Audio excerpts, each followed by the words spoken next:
Welcome to the Ages of Rock podcast with your hosts Bill Algie, Dennis Talbot, and Alan Tate. We are three guys who have one thing in common, a love of rock and roll. Our goal is to talk about all things rock. We hope you find this show intriguing, funny, and occasionally highly opinionated. Enjoy!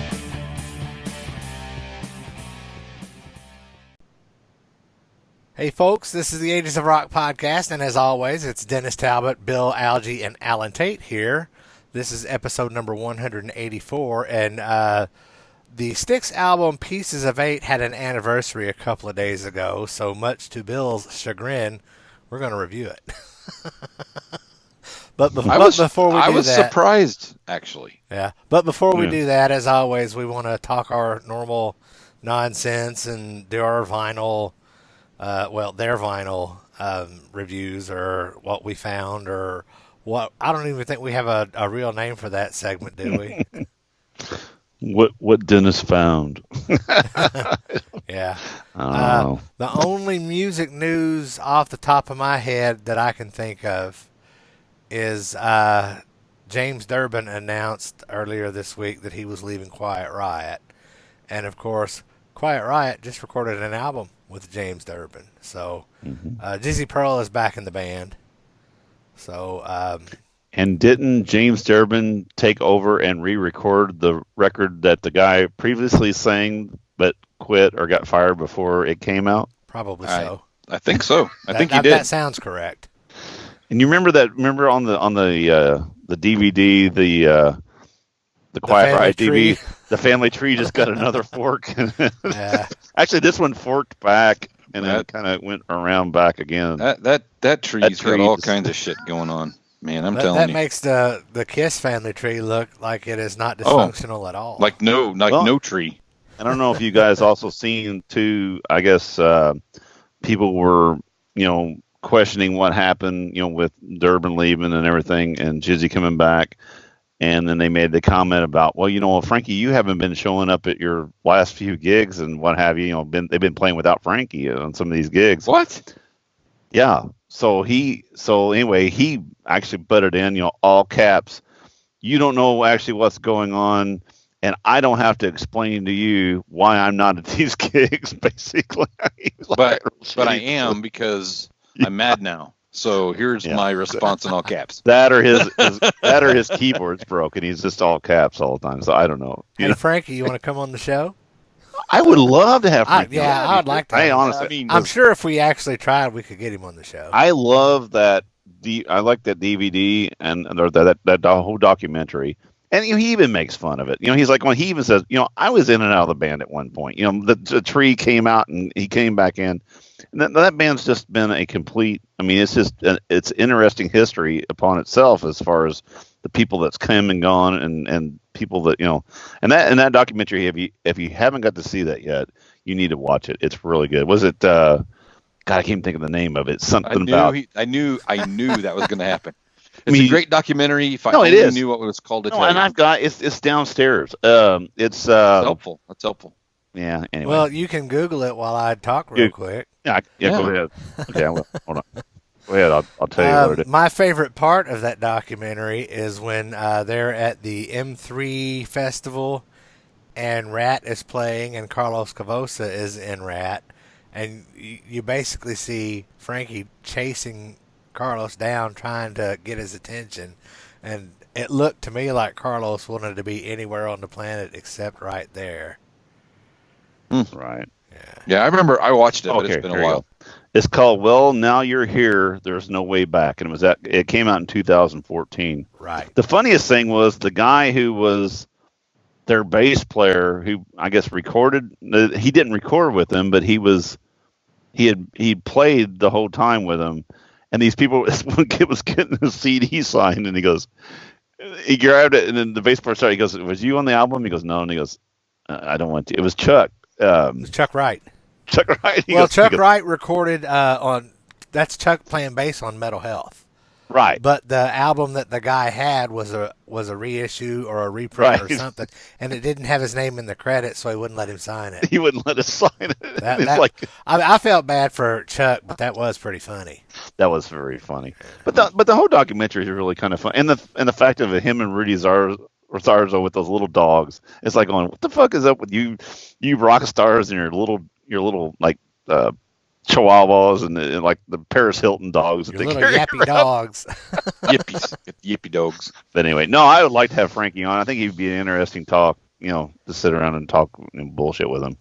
But yeah, so Durbin's going to do his own thing, I guess. He's going to do his. He's got some solo stuff he wants to do. Yeah. I'm sure there's something else more involved in that, though. Why would you bail right before your album comes out, too? That's kind of odd. There's something.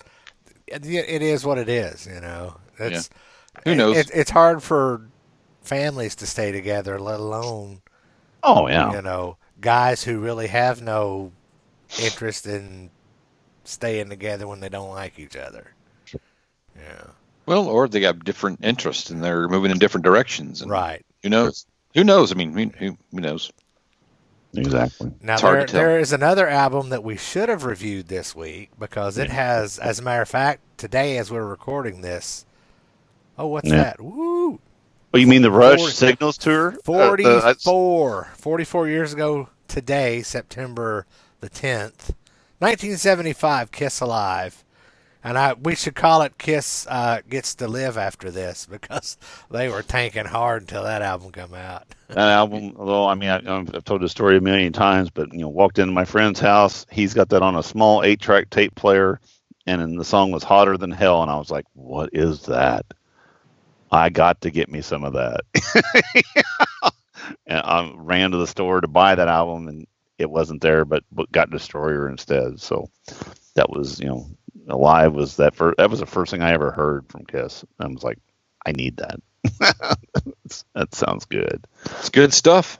It is. It's really good. Very good stuff. And it's So now let's transition into what did Dennis find this week? Oh, what did Dennis find? What did Dennis find? We have to have some music for that, or like some kind of clever thing. What did Dennis find? Well, I've seen this album a million times. Bob Welch, because it's not very good. It's got a hot chick on there. Actually, it's got 2 really good songs. The first songs on both sides are really good. Ebony Eyes and Sentimental Lady. I did the other day. I didn't even pull it out of this. I just kind of took. I was out in the garage and I thought, I'm gonna listen to it on Spotify. He said he didn't pull it out. That first, his name's Max. There's two really good songs on that album, and that's it. I got Kansas Left Overture. I know you're not a big, but it's Carry On Your Wayward Son. I mean, you gotta love that. It's got a great. You know what? I don't care what anybody says. In my opinion, Carry On Wayward Son is one of the most well-written songs, and that's one of those songs. I don't care if I'm in the car. You better shut up because I got to do my drum solo and I got to sing along. This is a rebuy. I actually bought this brand new. Actually, when I used to come get my braces adjusted in Evansville, my mom would bring me down. We go to Sears. The one weekend, the month before, I had bought New England, my first New England album. The second time we went down there, I bought Supertramp, Breakfast in America. And I had that album for years and played. I like this album. One of those records is a whole lot better than the other one. The New England one is really good. The Supertramp record's a whole lot better than the other one. It is a great album. It is a great album. I mean, there's so many good songs on here. It's just really good. But I picked it up for $5. It was good. And then I bought Queen Heart. Really? Little Queen. Barracuda. It's got Kick It Out, Treat Me Well. Barracuda. It's good stuff. That's good stuff. $6. I mean, and it's good shape. I like Heart. Bill's a radio hits Heart fan. Yeah, he is. So is Alan. I have. I like Dreamboat Annie. Dreamboat Annie. If you listen, that whole album's got some really good stuff on it. Yeah. Magic Man. Got some great songs. But you mentioned one song and 2 others that I don't think anybody's ever heard of. You've heard "Treat Me Right." You've heard that one, and you've heard the other one. I've heard I've heard treat me right by Pat Benatar, but not by heart. Now, the other song that Bill mentioned, Kick It Out. You've heard Kick It Out. You've heard that. I'll guarantee you. Yeah. They play that all the time. Look it up. You've heard it. Okay. I've heard Lick It Up. Is that what you said? No. How about Rev It Up? Oh, wait, that's Vixen. Rev It Up. Yeah, wrong band. There was something I was going to mention this week, and I don't remember what it was. Oh, I know what it was. I got to make a correction. Last week when we had Chris Henderson. Chris Henderson from Three Doors Down, my one question, like I said, I was in a flurry I was cooking chicken. I had 5 spatchcock chickens. I've said the word cock, yes. What did you say? What kind of chicken? What? Spatchcock chicken. Now, you know about splat it out. No. Yeah. You take a chicken and you cut the backbone out of it. You take about this much out of it, and then you cut that one bone in the middle. You flip it over, and then you crack it down and lay it out flat. So you got a whole chicken that's laid out flat. That's kind of what I said. I just didn't describe it as well as you. But you got to cut that center backbone out. But anyway, push hard enough. But anyway. You're not giving it. Hey, did the backbone slide? That's what I want to know. But I was cooking it. So when I got on her, I was like going, and I was talking about Harper guitars because I'm getting one made from them. And then I talked to him. I mentioned the word. I said, yeah, Jason's a real good guy. And then I sent him a link later on, and he's like going, yeah. He goes, I appreciate the thing. And he goes, but my name's not Jason, it's Jacob. And I'm like going, did I say Jason? Did I? So anyway. Dennis, make a mistake on our show? No. I'm going to correct Jacob Harper. And anyway, we're going to put a link. HarperGuitars.com. We're going to put a link up to it, and they've got a Facebook page. They've got if you want an actual handmade guitar, this doesn't come out of a factory. These are handcrafted guitars. This is the guy you need to talk to, and they're not crazy expensive too. I mean, you can buy a PRS. PRSs are more than some of these that he's making. The one I'm getting is fucking going to be an incredible guitar, and whenever I get it, you're going to see it on here. I'm going to show it off big time. But anyway, he does super duper quality work. Small business, works out of his garage or a 2-story garage behind his house. Can't say enough about the guy, and he's real good. I've emailed him a couple times. I'm actually getting different. He was going to put some Dismario pickups in it. Now I want to get Burstbucker, but I wanted to make sure I could get him in that smoked kind of a blackish looking silver instead of bright, because everything's going to be real dark on this guitar. It's going to be rock. So anyway, but we've been talking back and forth, and he makes, and like I said, look him up on his page. He's made guitars for, like I said, he just made a twin set of guitars for Billy Gibbons and from ZZ Top, and that old band from Texas. So he makes some first class stuff for some first class people, and really good stuff. So anyway, his name is Jacob, and I want to correct that. But anyway, we'll have our links there, and if you want to get in contact with him and see how long it would be to get a guitar or get some prices, he actually has some demos that he has for sale on the website itself. But if you want custom made, that's the guy to go to. He's got certain shapes, and you just go from there. So anyway, that's what I needed to say. Cool. You got anything special, Bill? Well, shout out. I know he won't be listening, but a shout out to my boy Alex. Yesterday, he started working for the Indiana Pacers internship. Yeah. And but here's some cool stuff. So I texted him this afternoon and said, I hope you're having a great day at work, because he goes in at like 1 o'clock or whatever. They have events. So his job is to be at all the events that they have, and the Pacers event planning has to be there for anything happening in Bankers Life Fieldhouse. Concerts, whatever. So tonight, Backstreet Boys are there in concert, which my wife would really like to go to that. Anyway, so I said, he said, haven't been able to text much. Sorry, been super busy. Just made VIP packages for Backstreet. I met the band's tour manager, went over security and dressing room procedures, and I have an all-access pass. Like, that's pretty freaking cool for the first day. So, Bill, you know who So he could probably get us some interviews lined up with some people coming through Indianapolis now. And I said, hey, if they have a Bring Your Dad to Work day, I'm in. Because there's some pretty good shows coming up there. Elton John's coming up there, and tell them there's a 20. There's a 20 in there if he can get an interview for something. But it's kind of funny. Bring your dad's short, ball-headed friend to work. Yeah, no shit.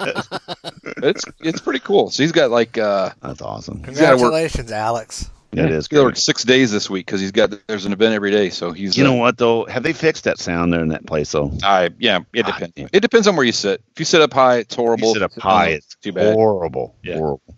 Yep. God, it's terrible. That is true. Not as bad as it was when it first opened though. It was really, really bad. I heard it was bad, and we were way top. We were a nosebleed for Van Halen, and you couldn't even tell what song they were playing. It was bouncing around so bad. Yep. But we got down lower, and it sounded great. So anyway, cool. This bad design. So I heard too that the Kiss show in Indy was 24,700 something or other is kind of the rumor I heard. It's a darn shame they didn't have Ace. Maybe they could have filled that place up. I know. They could have sold one more damn ticket. No, I think that's what somebody had sent that to me too, and it was it was packed, dude. It was pretty packed.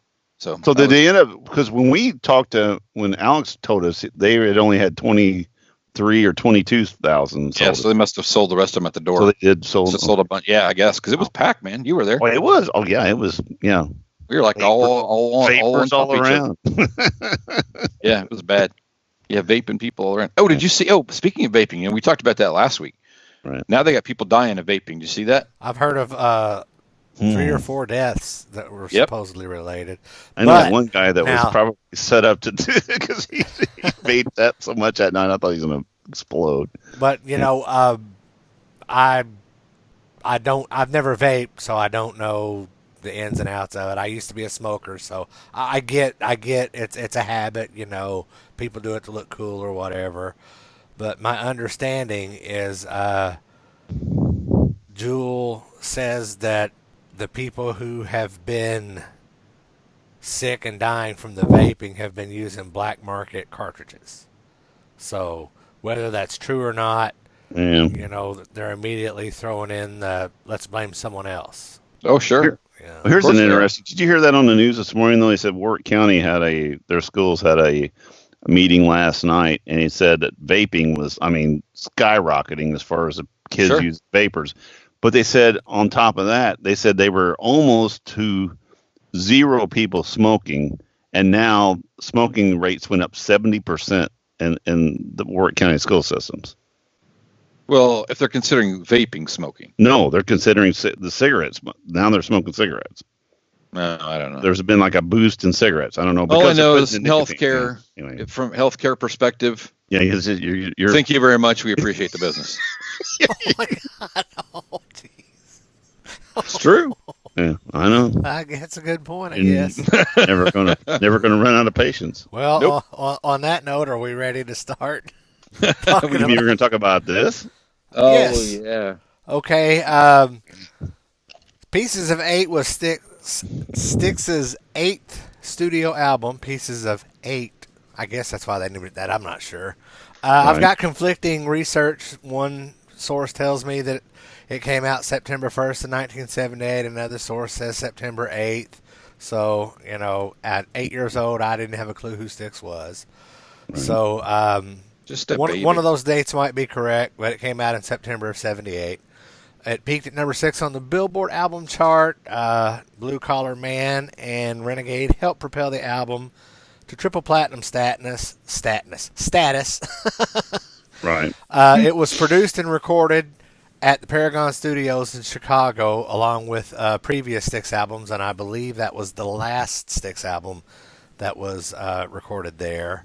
It was the recording engineer was Barry Mraz. The mix engineer was Rob Kingsland. It was mastered by Ted Jensen, and it was produced by Styx. And Dennis DeYoung explained on the In the Studio with Redbeard show that the theme of the album was devoted to an entire episode. Wait a second, let me read this correctly. The theme of the album, as Dennis DeYoung explained on In the Studio with Redbeard, which devoted an entire album to the episode to the album, get that right, was about not giving up your dreams just for the pursuit of money and material possessions, which is kind of what they did. Of course, True. I would have too, because that's a lot of money to make selling records. Right. Exactly. They don't make that much money now. Exactly. That's for sure. Well, it's funny because when I was doing research on this, we've seen. I don't. Have you guys seen Styx with Larry Gowan? Yes. Um, Multiple times. I'd never seen him with Dennis DeYoung. I've seen Styx I've seen with him Dennis DeYoung once and with Larry Gowan twice. I've But seen as him I was doing the research for this, 5 times. I found on YouTube, and it's in its entirety, Dennis DeYoung. It's something Dennis DeYoung, A Night of Stick Songs. Yeah. And I've seen it. it's like Yeah. an hour and a half long, and it's really good. It's very good. Now, some of the people who made comments on there that said the guy that does the Tommy Shaw songs sounds Right. better than Tommy Shaw, but after I watched it, I disagree. He looks like Tommy The Shaw. the guy that does the other guitar Everybody. part looks like JY. I know. He has it, and it's for a purpose. But- he's Oh yeah, there's a reason they look like that. The guy sounds good, and he sounds very similar to Tommy Shaw. right. But I didn't get the. Of course, No. that's the same argument. Does Arnell sound better than Steve Perry, or Right. does this singer sound better than that? Fuck that. Yeah.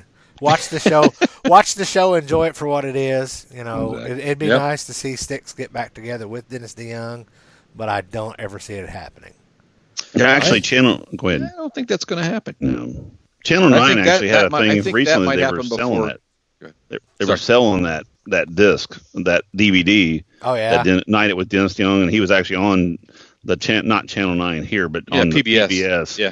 And they were hawking that for that. But I tell you what, I mean, it's a recent show, and Dennis has a great voice, and that's not knocking the guy they got now. I mean, like I said, he's the only one I've ever seen, and he puts on a hell of a show too. Oh yeah. But like I said, I actually saw this concert where they played this in its entirety, along with Grand Illusion. Grand Illusion, and this one, and That it was was a couple great years show. ago, wasn't it? Yeah, it was down the center. It was a good night. It was a good night of music. And but anyway, it was I like this album. I know Bill was a little bit hesitant, but No, I mean, it's got I had it. I mean, I had the record back in the 70s, and I hadn't listened to it for a long time, and so we can start reviewing stuff whenever you guys are ready. But I can tell you that you're talking about the Dennis DeYoung and the the new guy Gowan. Is it Larry Gowan. Larry, yeah. Boy, Lisa is a Dennis DeYoung fan, right. You said that. and and not really much as a Styx fan as she is a Dennis DeYoung fan, because I took her to she went with us because we got tickets, and man, she was like, if he starts playing some songs, she's leaving. I mean, that's what she said. I'm like, okay. But Dennis DeYoung, he played here at the Hospice concert a couple years ago. Right. And man, it was spot on. I mean, he sounds really, really, really good. But yeah, It's just that too won't bad happen. they can't get their shit. It's too bad they can't let There's dead dogs lie and be done with it. But that ain't gonna it's just- happen. No, there's a lot of bad. You talk about some. It's probably the band with the most bad blood. No, I don't think so. Not You the don't think so? Mm-mm. It's a lot. It's There's a pretty lot. high. Hey, I don't think it's the most. I'm going to tell you a band that had bad blood. And that was the Monkees. Oh, really? Oh yeah. Mm. Yeah, we should get Ken Mills on the show sometime to talk about the Monkees. Yeah, I don't know. I that know much. Michael Nesmith is probably the bad. He was the bad guy, wasn't he? That is my understanding. Yeah. I've heard he's just he's a train wreck. Anyway, so let's talk about All right. Pieces of Eight. Do you want to go by song, or what do you want to do? Yeah. Let's just run through real quick. Great White Hope. All right. You know what I found interesting about that? They opened this record with a Jay Weiss singing. That I is found that very really unusual interesting. for Styx. Exactly. But the thing is, and that's why I like about Styx, is you have 3 powerhouse lead singers in this band. JY is not, I mean, he actually does 2 on this first side. Then you've got, Tommy Shaw. Then you got Dennis DeYoung. I mean, those guys on their own can sing their asses off. So their band is, set up very well. Oh yeah. They have an advantage. Yeah, They have a exactly. vocal advantage over most bands. Oh, exactly. I would agree. Yeah, they're a great band. They're a great band. They really are. Right. So you had a question about the Great White Hope, didn't you? So, Bill and I had this little discussion. So Ron and I were talking about this the other day. So being in, and like I said, this show is never political, never anything, whatever. I think this is kind of interesting though. If a band came out today in the social climate that we are at now, and your first song on your album is called "The Great White Hope," you think it would stir up shit as far as in social media and Honestly, stuff like that? I think that before anybody stirred up any shit, they would look at the lyrics. Do you see? I think people would just go, "They're singing about the Great White Hope," and they wouldn't even listen to it and start bitching about it. That's just my thinking. I think that would be, because when we were listening to it the other night, Ron and I were listening to it, I was like going, that song right now would not go. It would, it's about a boxer, so it's not anything bad what they're singing. If Ted Nugent came out with a song today called "The Great White Hope," people would not even, they wouldn't listen to it. They would like going, "Fucking Ted, that son of a bitch." Well, Ted also has a history of being, I know, pretty but I'm just as saying far that right as you can get. that song title itself, I would think would stir up. There would be some people who would not listen to the album and just go by the name of it and start bitching about it. That's just my own Well, thing. there are people that do that to music in general. Right, that's what I'm saying. They don't listen to it, but I just thought that was kind of fun. Bill and I mentioned it to Bill earlier, and I said I wanted to bring it up because I thought it was interesting. I wanted your take on it too. I wanted to see what you thought, but I like the song too. And like I say, JY is, he's kicking it out. And like I said, I can't believe that Dennis DeYoung gave him a first note, first song on an album. That's kind of cool. So Well, I think he may have done that because this is supposedly a concept album, and that's how the concept flows. yeah, we won't And mix Kilroy. Well, killed but if you killed look, Styx. but if you look at some other other information about the record, this was really that first. I believe what I read too was this is their first kind of venture into that concept album thing, Right. and from this point forward for many years that's what it was. Right. But that was also Dennis DeYoung's doing. That was his thing the entire time. Yeah, the whole time. So that was his whole thing. So my take on the Great White Hope is it's a good song. Definitely a good lead off song. But it's fine. I'm sorry. I mean, I like the two hits off this song, this record, and other than that, it can just Alan, what do you fall off think? the planet. I'm all right with it. And thank you. Good night. I mean, I think if Bill had his way, this episode would be done now. I know what No, he's going to say about okay. the next. I know what he's going to say about the next song. Well, the next song is turd polished. Well, No, but Great White Hope for me, I'm a sucker, with the exception of Lord of the Rings. I'm a sucker for those JY songs Yeah, because he, I agree. he sounds different. I don't know how to describe it, but the way he sings kind of has a little bit of a grit to it, where the other two guys have a smoothness to their more their slick vocal style. Yeah. Well, he's down an octave from everybody else, number one, and like you said, he's got that grainy kind of gritty voice to it. Because, like I said, Tommy's way up here in the hemispheres, and then and then you got DeYoung. He's way up here in the hemispheres, smoothed out. But yeah, it's just a good change. I think you meant atmosphere. What'd I say? Hemisphere. Hemisphere. Could be. That's a half a planet. Okay. It's half a planet. Whatever. Way up here, half a planet away. If you start I'm from gonna be hell getting and you work text your way up. messages Thursday afternoon. You know what?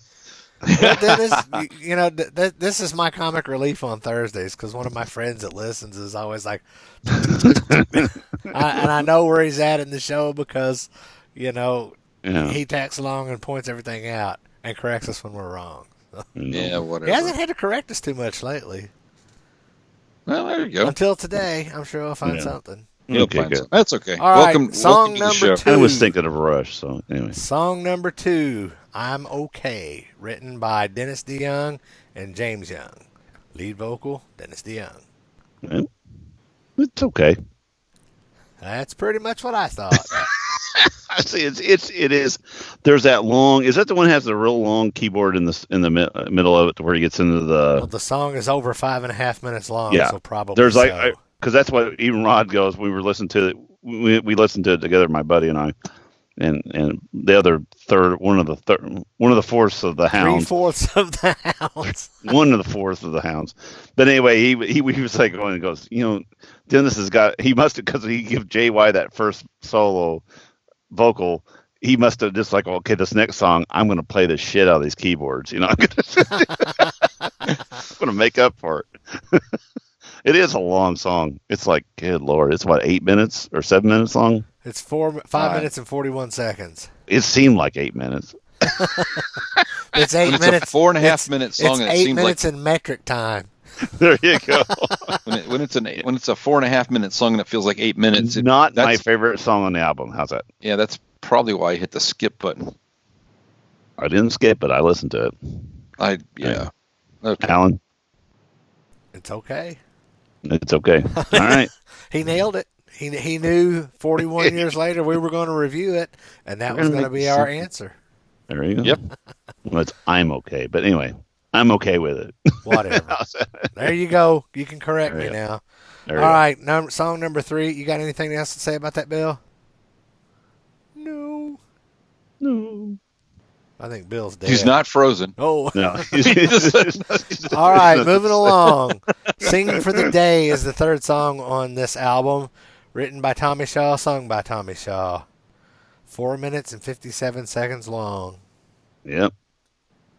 It's gold. Love it. I like this song. That's my second favorite, second good song off this album. There's 5 out of the 10. There's 5 really good songs off this album. I actually thought they released that. Did they not release that song? Or they play? I've seen them play that live though. Oh yeah, I've seen them. I've seen them play it. Well, you're muted there, buddy. You're muted. Yeah, you're just muted as Alan. I hell. know that. I know I was muted.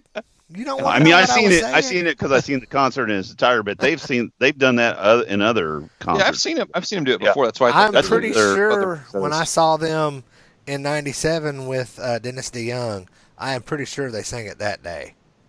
Well, they do because that I never really was a big fan of that song. No, I like mean, it's not a bad song. I just don't care for it. It's kind of mellow, but it's good. I like it. I'm good with it. Yeah, it was fine for me. I have no issue with it. Good song, I would say. All right, The Message is the next song, and it's just a 1:08 instrumental done by Dennis DeYoung. The rest, I don't care for instrumentals, so yeah. The rest of this album, I can take a shit or do something. go do something, make a sandwich or whatever I got to do at that point. Well, but Blue why don't Collar you just Man, go make a shit sandwich? No, the rest of the half. We only got this and Lord of the Ring. So You said the rest of this album. You said the rest of the album. The rest of the side of the album is what I meant. Well, that's not what you said. Because I meant an album thing. No, the rest of the side of the album. So that's, you got the instrumental. It's not a side to me. Is it a side to you, Alan? We're listening. We're using our. I'm talking. Use my Spotify. Our Apple Spotify. Old school. Our Appleify. Old school. Anyway, this. Oh, go ahead. No, it's just like I said. The Message, like I said, is a little interlude before it gets into the Lord of the Ring, and I'm not a big fan of it. It's not a bad song. It's just not. What did I say? Lords of the Ring. There you go. It's Lords of the Ring. It was written by DeYoung and sang by James Young. JY. Yeah. Why? He opens that side of the album and closes that side of the album. Yeah, interesting. And then after that, he's done. Y'all can't sing that. You can't sing that now, son bitch. He's playing guitar and singing backups the rest Play of the the guitar. time. Shut the fuck up. Put your 2 songs on the front of the album and shut your pie hole. Yeah, Is that kind of like when on Kiss Dynasty when Gene's song didn't show up to the second side? Let's get your shit on the first side and be done with it. Yeah. Yep. Then I'm gonna bring the shit. Now I will say this is the one James Young vocalized song that I don't like. Right. And I don't know if I don't like it just because DeYoung wrote it or because of the subject matter itself? Yeah, I'm not a Lord of the Rings guy movie wise, and I guess when I just even see the Lords of the Ring, I was Yeah, like, I it kind just, of I just shut down at The that Kinda point. title's like, taints nope, got nothing. taints. Yeah, kind of like Great White Hope and people who think all musicians are racist. Yeah, I mean, if there was a song that had the word Harry Potter in it, I'd be like going, it could be the best rock song ever. I'm like, I ain't fucking listening to it. Well, do It's you like, listen to them Led Zeppelin songs that are inspired by the book The Hobbit? I'm not a big Led Zeppelin fan, so Ding, there you ding, go. ding. Me neither. Ding, ding, ding. I like some Led Zeppelin. I I listen do to like some some Led. Zeppelin, but not all of Yeah. it. I like the chickens singing the immigrant song better than anything I've heard this That week. was the funniest damn Pretty thing. The funniest thing was that some people were like, I saw these messages like going, I would be so pissed, but I can't stop laughing.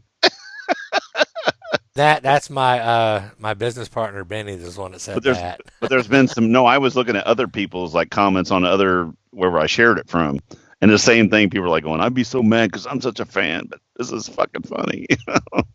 So anyway, it's good. It's awesome. Bill, Go ahead. You want to talk about the Lords of the Ring? You good?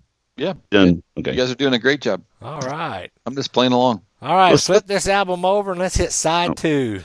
Thank you. We're gonna At least flip. it starts off well. Yes. What a Blue great Collar song. Man, Long Nights, written and sang by Tommy Shaw.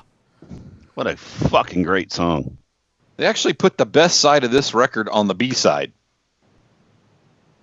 I mean, in general, if you listen to the record, in my opinion, when you listen to the record, the B side of this record is I'd have to agree better with- than the I'd actually have than the A side. A this lot is better. probably this does have a better B side than the A side. I agree with you. I Really? do. Really, no. He didn't want us to hear him again. Yeah, he's At least you know my mute button works. If they would take the last song on side 2 and replace it with one of the songs on side 1, like Put the Sing Great for, White Hope. Sing for It'd the be a Day great- or The Great White Hope, that would make Yeah. side 2 perfect. Or It Sing would. for the Day could be the last song, and that would Yeah. be a great way to That's what I said. Either Sing for Yeah. the Day or Great White That Hope. would- Yeah, I agree. This Totally. Aku song is just a piece of shit. I mean, it's an absolute turd and a fucking. Aku Whose Aku idea is was this? it's that's I'm not sure which language it is, but that is some turd? foreign language for turd polish. All right, but anyway, Blue Collar Man, Long Nights, great song. Great song. Great song. I think they've probably done this song, even the Dennis DeYoung A Night of Styx songs. This Right. is in that set list. Oh, yeah. It's a fun one to play on guitar. I love playing this on guitar. I just never played in a band with a keyboard where we could actually pull it off, but I love playing the guitar parts in this thing. It's really fun, and just a great Tommy Shaw. I mean, it gets me. It's one of those anthem thumpers. You need a keyboard player in the Hounds then. No, we don't. No, we don't work with keyboard players. we all You have a bass player though, don't you? The only reason we have play to. with drummers is because somebody's got to keep the beat. Yeah. keyboard players. No, Not we don't. anymore. You just get a machine. That's true. Well, Vinnie Vincent would approve. yeah, Exactly. All right. So anyway, no, great song, and like I said, why this wasn't. I don't know what they were thinking about whenever they put this album together. Wouldn't you thought that would have been like? I would have put that on the first side. Well, I'm sure that It was a concept album. between the True, concept okay. I and got you. their I 8 got you. albums in, egos are starting to take their tolls and everything. Because as we know, with the Mr. Roboto and all of that stuff, there was a lot of discontent in the band. That's so true. I wouldn't be a bit surprised if the Grand Illusion before this and this album, those things weren't coming to the surface, and Right. song order may have had a role to play that I'm going to leave the band if I don't get, Right. like That's true. Peter Chris, if I don't get 2 songs. Grand on this Illusion album- was after this though, right? Nope, Grand Illusion was No. before Before 1977. it was the album before. Oh. Yeah, I thought this album was Bet you a a lot dollar and earlier a quarter, too. Bill. I just thought it was. I thought this was. I would have bet you this after- would have been. Equinox and before the Grand Illusion. I just had them I back. would have thought that too. And that's what the concert I saw. It was a Grand Illusion, and this album was the two that they played back to back live in its entirety. I saw the Grand Illusion tour, right, and it was really, really good. It was good. And all right, yeah. Anyway, cool. All right, so we all agree that Blue Collar Man just basically rips that. It's hard not to give that song props. Yeah. Yep. I mean, it is. It's a staple in classic rock music. It's a staple in their set list. All right, Exactly. song number 7 on this album, Queen of Spades, written by Dennis DeYoung and James Young, and lead vocal by Dennis DeYoung. Love this song. This one is, I don't love the song, but I don't hate it. It's a decent song, but it reminds 5 minutes and 38 seconds, too long. It's a classic. It is a classic Styx song. You got to give it that. Oh yes, it has every part. You can't get a song to very sound classic. any more Styx than this. Exactly. I mean, I just love it. I mean, you got the slower parts, you got the heavy parts. You got the everybody singing. I mean, it is a classic Styx song. It's hard to not like that song, but it's there again, second side's just coming in and just mowing down. Much better than the first side. Yep. I agree. Exactly. All right. I agree. Yep. Song number 8, Renegade, written and sang by Tommy Shaw. Now this one here, I remember when I was a kid, my cousin got it on 45. Right. And he called me and he's like, "You got to come over. This is the greatest thing ever." So. But yeah, I think Renegade is one of my top 5 Styx songs all over. Yeah, I agree. We had my cousin who I was telling you about last week that had the Power Age the AC/DC 8-track. He had a one of these, I don't know, K-Tel, whatever it was, like multiple ones. But Renegade was on track 3, and I'm telling you what, track 3 got played a lot. We like it went to 4. We're going back to 3 again because we want to hear Renegade again. So it was one of those things. That's a great song. I mean, you can't not do this when it's on. It's a great song. Like I said, we're plowing through the second side, and it's fucking awesome. Well, it's because the comments are the same. It's awesome. Yeah. It's awesome. It's awesome. Yeah. It's until we get to number 10. Yeah. All right. Song number 9, Pieces of 8, written and sang by Dennis DeYoung. Slow down, but it's still good. I like this one better than it's a good song. Queen of Spades. Yeah. Oh, you like it better than Queen of Spades? I did. Really? I really? did. Yeah. Huh. I like it. Maybe I'll go back and listen to the album again tomorrow. Or I like it. won't. I like it as much, not quite as much because I like, for some reason, the Queen of Spades has always kind of been a favorite of mine. But Pieces of 8 is under 5 minutes, so right. So you don't lose that your attention. Like where are we? Oh, I'm listening to a song. Yeah, that's right. This has been over 3 minutes. The last song lost my attention. Well, that pretty good. Actually, Piece of 8 is not a bad song, and then it gets to that last song, and it's like, okay. Okay, now what I'm going to say about Aku, to me, that is Styx's version of Ace Frehley's "The Acorn is Spinning." What a terrible fucking song. And the thing is, on Spotify, I was listening to it yesterday on Spotify, and like when the song ends, the actual there's like another minute of just silence. I mean, it's like, just fucking cut it off. I mean, it's already sucks bad enough. Just cut the shit off. Like, I make my fucking machine go. I don't know if the silence is golden or what's going on. Well, they leave that for you so you can kind of go, what the hell just happened? I just noticed something about this album, and here's my little thing going on.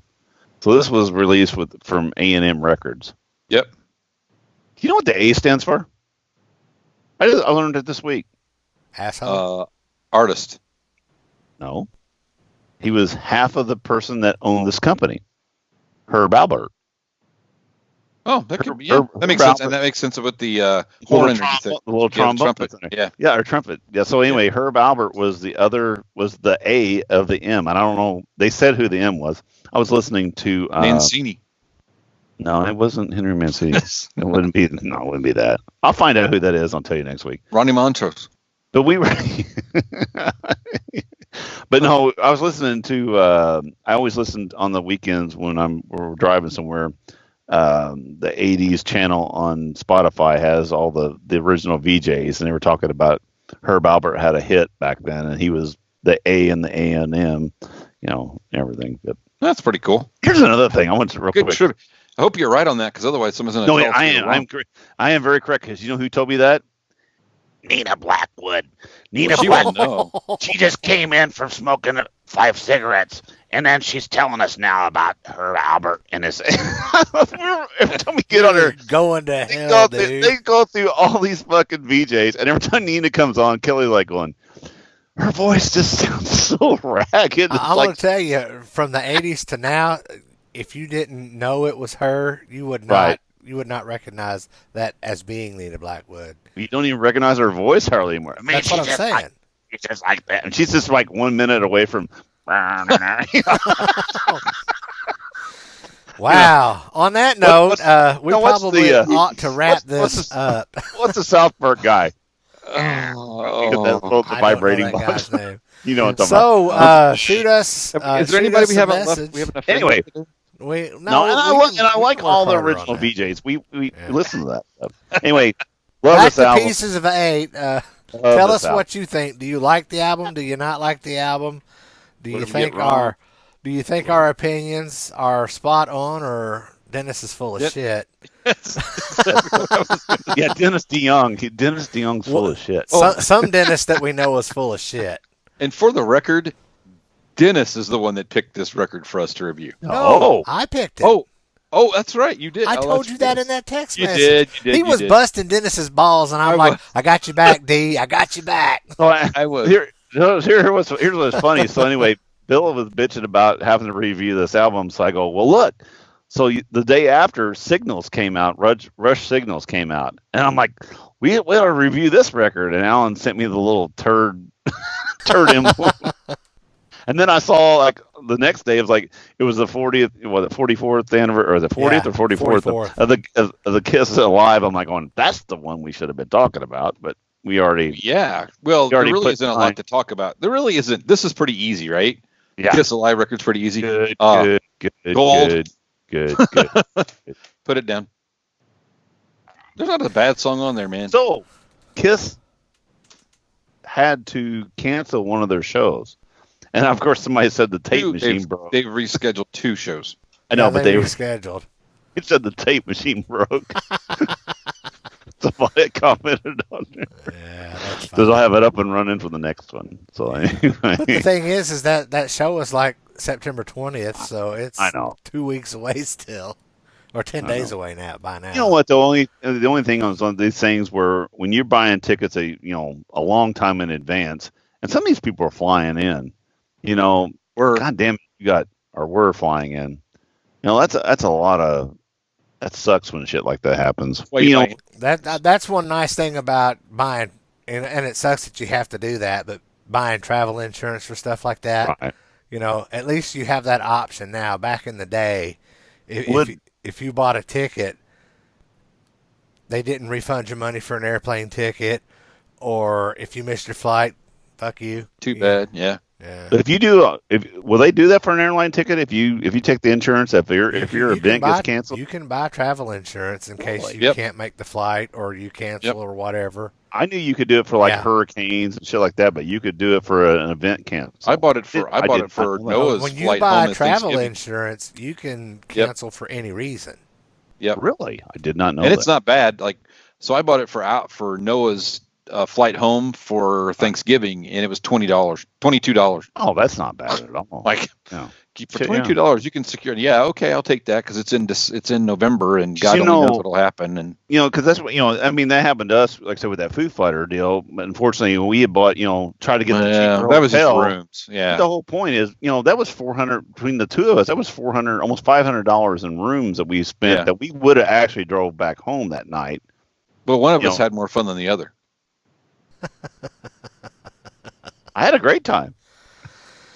And on that note, I don't know what you're talking about. we Me were neither. I talking don't know what you're about the Styx Pieces of 8 album.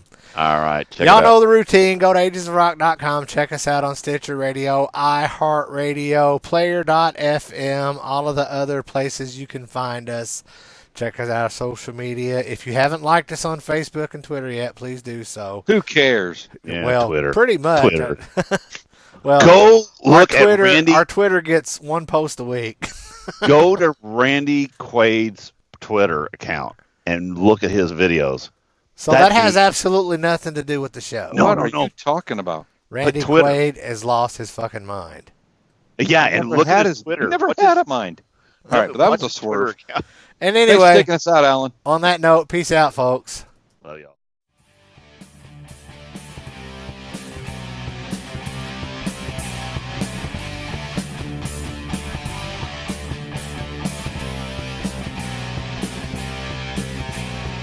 Thanks for listening to the Ages of Rock podcast. If you haven't done so already, be sure to subscribe to our YouTube channel, like us on Facebook, and most importantly, tell all your friends. Remember, you're never too old to rock. Until the next episode, peace out, folks.